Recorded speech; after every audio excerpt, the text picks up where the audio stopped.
I begin to tell you about it, I'm going to tell you a little bit about what we do. We are the supplier and designer of prefabricated arch structures used in residential, industrial, and commercial applications, such as garages, workshops, hangars, things like that.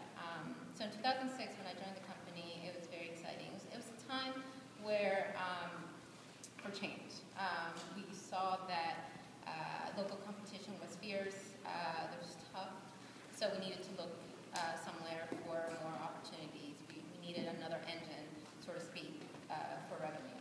And the world was out there for us, basically. So it was 7 years ago that we started to develop our international business. I'm responsible for the international business of the company and the programs there. And our international business focuses on a distributor network all over the world. We're represented in over 40 countries as of today, and we also recently have a direct sales model going on in certain target markets that we have identified that work under that model. But we didn't get there overnight. I mean, it's been 7 years of lessons learned and trying to find out what best works for us. So for this session, I think what I would like to get to you guys is try to tell you my experience and my lessons learned throughout this year. I think there has to be a commitment. You have to learn the market that you want to get into.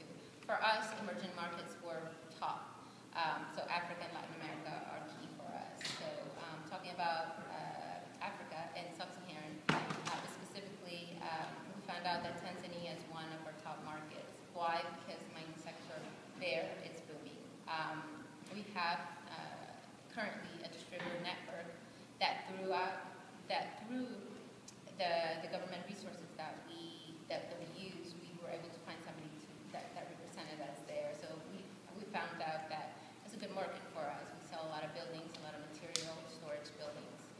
Also, Tanzania is a gateway to the landlocked countries, so we're starting to capitalize on that, trying to see if we can sell to other markets around there, taking advantage of our distributor there.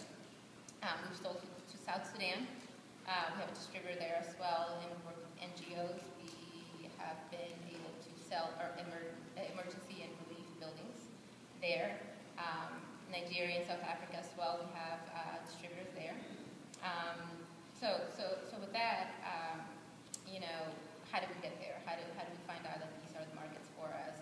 I said, part of the whole deal about doing international business in Africa is to gain confidence. I mean, international business is not for the faint of heart. And especially Africa is not easy. There's a lot of risk, but there's a lot of rewards. So the first contact for us was the U.S. Commercial Service. I've been working with Eric McDonald of the Richmond office ever since we started. And through him, we've been introduced to the SBA, the Exim Bank, the USCDA. We participated in one of those programs that has let us know about, has told you about. The BDP, some of the local, the state funds that we have out there, the Virginia Economic Development Partnership, and it has helped us gain more intelligence in the market research. Some of the things that we don't know is that we need to learn, like I said, more about the country, and I have a little bit, two stories that I'd like to share with you real quick. Yeah.